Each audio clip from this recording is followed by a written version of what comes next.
इन्होंने रौला डाला हुआ है, बेकार का, लोगों को बेवकूफ़ बनाया हुआ है और चंद लोग हमारे बेवकूफ़ भी बन जाते हैं आसानी के साथ। और सबसे ज़्यादा आसानी के साथ हमारे चंद लोग, मैं सबकी बात नहीं करता, खैबर पख्तूनख्वा के बनते हैं।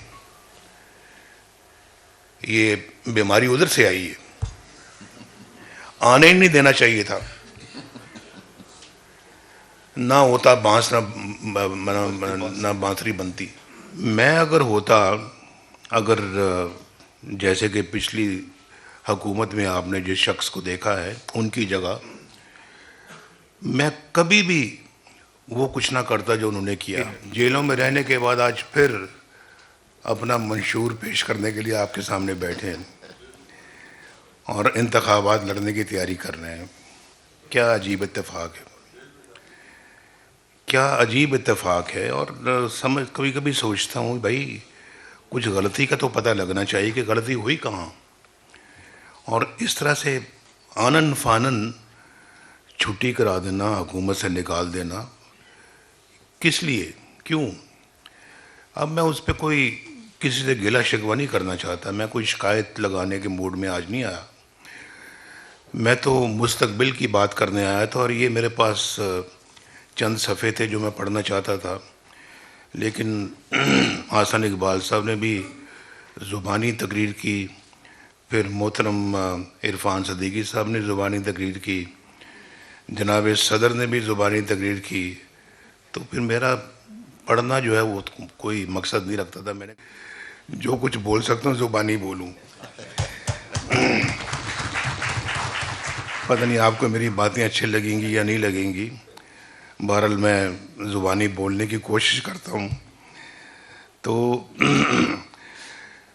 मैं अगर होता, अगर जैसे कि पिछली हुकूमत में आपने जिस शख्स को देखा है, उनकी जगह मैं कभी भी वो कुछ ना करता जो उन्होंने किया, बिल्कुल ना करता।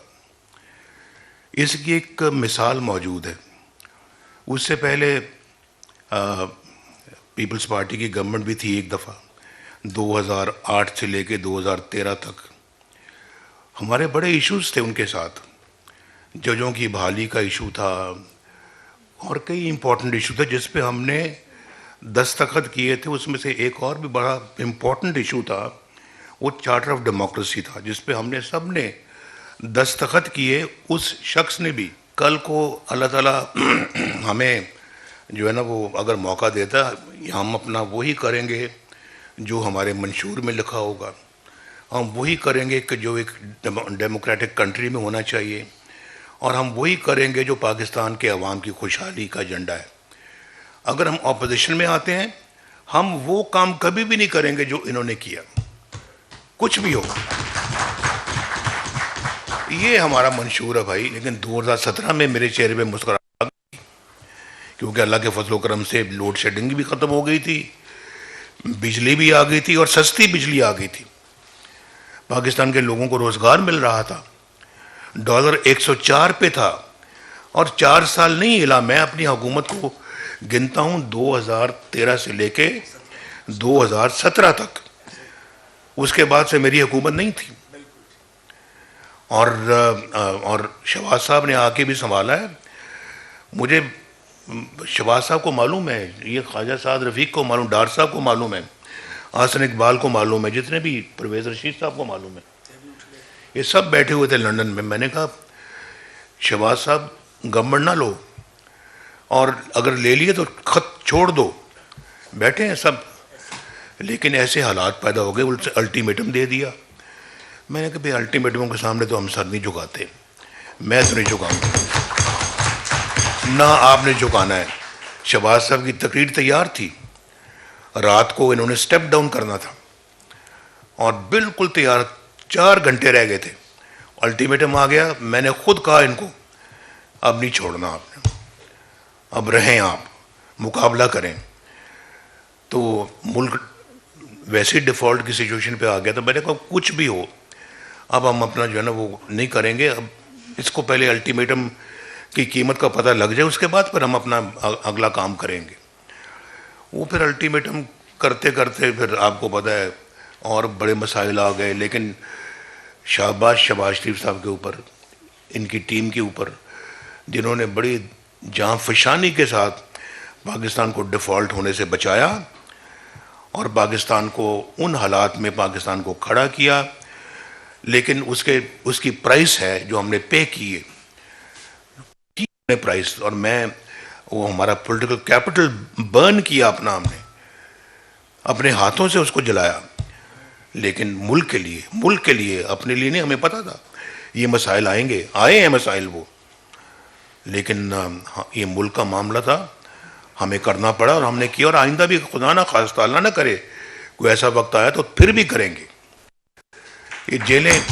ये जेलें वेले जलावतनियाँ काटने के बावजूद करेंगे, मुल्क के लिए करेंगे, खड़े रहेंगे मुल्क के लिए। मैं बिल्कुल आपको सच कह रहा हूँ, दिल की बात कर रहा हूँ। और फिर देखें आपने इस मुल्क के अंदर बनाया किसी ने क्या है? कोई आज पूछे तो सही बाबा, आप पूछें। बड़ी हुकूमतें आई हैं, इसकी भी हुकूमत आई है, मैं तो चलें अभी पिछली हुकूमतों को आप बाद में पूछ लेना। इसको आज पूछें कि तुमने अपने 4 सालों में किया क्या है? एक मंसूबा बता दो यार, एक मंसूबा, उस पर उंगली रखो, ये हमारा मंसूबा है। क्या मंसूबा? आपने महंगाई करके गरीब की कमर तोड़ दी, बिजली आपने महंगी कर दी। मेरे ज़माने में तो कोई महंगाई नहीं थी, जब 2017 में कोई महंगाई नहीं थी। महंगाई बाद में हुई है, इनके 4 सालों में हुई है। ये सबको समझना चाहिए, इस बात को समझना चाहिए। मैं कल किसानों को भी कह रहा था, मैंने कहा मेरे ज़माने में जो 2,500 रुपये थी अपना खाद, ये 1,400 रुपये खाद थी, 2,500 रुपये DAP थी, और ट्रैक्टर 9 लाख रुपए का था, 9 लाख रुपए का। आज 38 लाख रुपए का है। पहले तो आप छोटी सुजुकी गाड़ी भी खरीद लेते थे, होंडा भी खरीद लेते थे, ये टोयोटा भी खरीद लेते थे। आज कितने लोग खरीद सकते हैं आज होंडा और ये टोयोटा और दूसरी गाड़ियाँ? कोई, बड़े कम रह गए हैं। जो मेरे ज़माने में 20-20 लाख रुपए की जो गाड़ियाँ थी, आज 1-1 करोड़ के करीब पहुँच गई हैं। गरीब आदमी, मैं देख रहा होता हूँ कई बेचारे मोटरसाइकिल पे जा रहे होते हैं, आगे भी एक बच्चा बैठा होता है, बंदा गाड़ी मोटरसाइकिल चला रहा होता है, उसके बाद उसके पीछे उसकी बेगम होती है, बेगम के पीछे 2 बच्चे बैठे होते हैं, बीच में एक आध और भी होता है। भाई लोग कहते हैं ये क्या, कई लोग कहते हैं इन्होंने क्या पूरा खानदान बैठाया हुआ है, क्या ज़रूरत है इनको ऐसा करने की? भाई मजबूरी भी है, वो बेचारे उन्हें कहीं जाना होता तो रिक्शा महंगा है, टैक्सी महंगी है, दूसरी सवारियां महंगी हैं, तो वो नहीं पे कर सकते। किसी से ज़रूरी जाना पड़ता है तो बच्चों को साथ, छोटे बच्चे तो साथ लेकर जाना पड़ता है, और कोई सवारी नहीं है। आप यकीन करें कि अगर वो दिन रहते, 1990 से आगे वो दिन रहते, खलल ना आता, 2018-17 वाली वो ये पाकिस्तान के साथ हादसा ना होता, आज उन लोगों के पास मोटरसाइकिल नहीं, गाड़ियाँ होती, रोज़गार होता उनके हाथ में, ये बिजली इतनी महंगी ना होती, बल्कि होती ही ना। हमारे ज़माने में तो कोई बिजली की शिकायत नहीं थी, 2017 में कोई शिकायत नहीं थी, लोग खुश थे कि फैक्ट्रियाँ भी चल पड़ी हैं, घरों में भी बिजली आ रही है, चूल्हे भी जल रहे हैं, खाना भी पक रहा है, सब कुछ ठीक है। और हम खुश थे कि हमने कौम की खिदमत की है। तो क्या किया इन्होंने? हमारी मोटरवेज के ऊपर तो सिर्फ कारें नहीं चलती, सिर्फ एयरफोर्स के जहाज उतरते हैं और टेक ऑफ करते हैं।